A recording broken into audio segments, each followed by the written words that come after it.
Where are you from in South Africa? Yes, I'm actually from a small town in South Africa called Barrydale in the Western Cape. Yes. And then I studied in Stellenbosch University for a few years and I saw OVC Stellenbosch.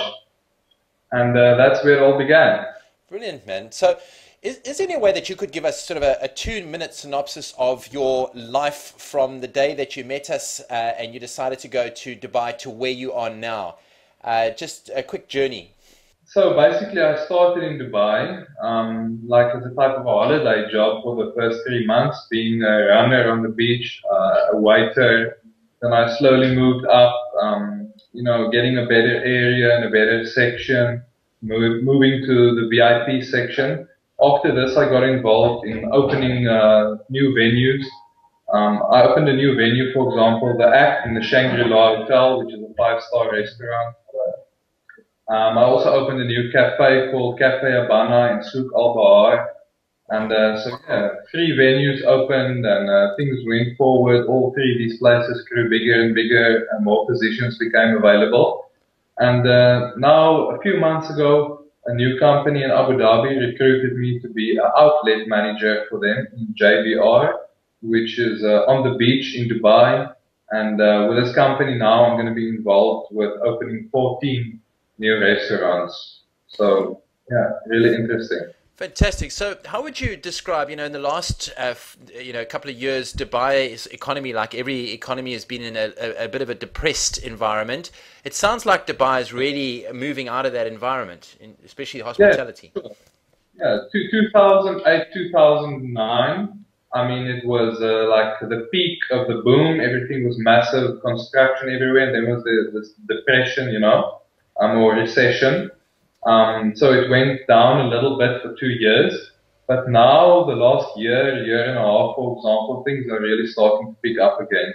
If you just look at the amount of restaurants opening, nightclubs, beach clubs, roads they're building, it's definitely going forward. And is it the norm that companies pay for an employee's ticket overseas? Is that pretty much standard procedure? Yeah, at the moment that's the norm. Like if you have a quality company and you're going to work for a company with a good name in Dubai or in Abu Dhabi, there's a few things they include: the accommodation, the transport, the air ticket, a basic salary.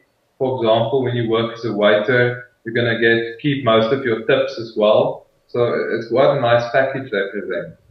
Sure. And transport to and from the workplace, is it the norm that hospitality jobs supply transport to and from the workplace? Yes, initially they will supply the transport. The company usually provides a little bus to take you to work. After a while, of course, you're going to have the opportunity to take a transport allowance or use some of your own money if you'd like to have your own car. But transport is fairly simple. You have the metro lines, you have taxis. There's a lot of ways to do the transport yourself as well. Brilliant. And the English language, people obviously don't understand Dubai. I've been there once or twice, so just from your side, speaking English, can it get you everywhere? Yes, I've never had a problem. If you really go into the small little back streets or the remote locations, you're going to have a little bit of a problem. But generally speaking, in Dubai and Abu Dhabi, everything is in English. All the taxi drivers in every single mall, every shop, they can all understand English. So it's fairly simple. So, before going to Dubai, what was your biggest concern? Yes, obviously you have a lot of fears about the culture, the religion, all the rules. A lot Dubai is like renowned at the moment for being quite strict as well. All the money, the banks, general transport, accommodation, meeting new people. So there's quite a few concerns. The temperature and the weather, for example, is quite different as well. But after a while, you get used to it. And when you work in a nice place, you meet amazing people, you see all the tall buildings, and you go to all the nice malls. It becomes a really nice place, yes. And the I often get asked by young people wanting to go to Dubai, tell me a little bit about the accommodation. Now, it's a very broad question because every company offers different types of accommodation. But generally, what sort of accommodation can an entry-level job, a person who's going over there in the hospitality industry, expect? Do they share? What can they expect? At the moment, I have to be honest, the accommodation in Dubai, especially in hospitality, is quite good. It's not what you'd expect.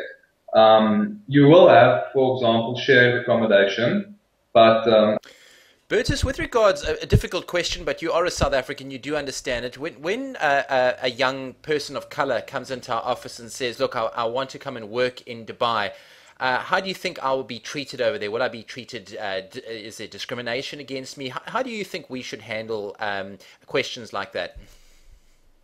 look, yeah, discrimination is all around the world, and doesn't matter what nationality or color you are. It's about class. It's about the way you behave, the things you say, the way you dress. I think that's the key. And in Dubai, it's the same. If you behave in a really well-dressed, educated manner, there won't be any sort of discrimination. I mean, we deal with people from all around the world daily, all different colors, nationalities, so it's more a question of class and, presentability. So, yeah. If you had to describe the perfect applicant, I mean, you're looking for South Africans to come and work in the new restaurants and clubs that you're going to be opening. I mean, what are the key aspects? What are you looking for in a person? Yeah, at the moment we're looking for people that are young and vibrant, people that have a real will to go forward, to go up, to move on, to learn, especially to learn. I find we have a lot of applicants with a lot of years experience, but they're not willing to adjust to the way we do things, for example, in the Middle East or in Dubai or in Abu Dhabi, because things are a little bit different here. For example, the way you talk to people is not that simple. You need to learn and you need to adjust. So yeah, someone that's willing to learn and willing to work really hard. I mean, the temperature is really hot here. The week starts on Sunday, so we work easy, 10 hours a day, 6 days a week. So you have to be really willing to give it everything you have.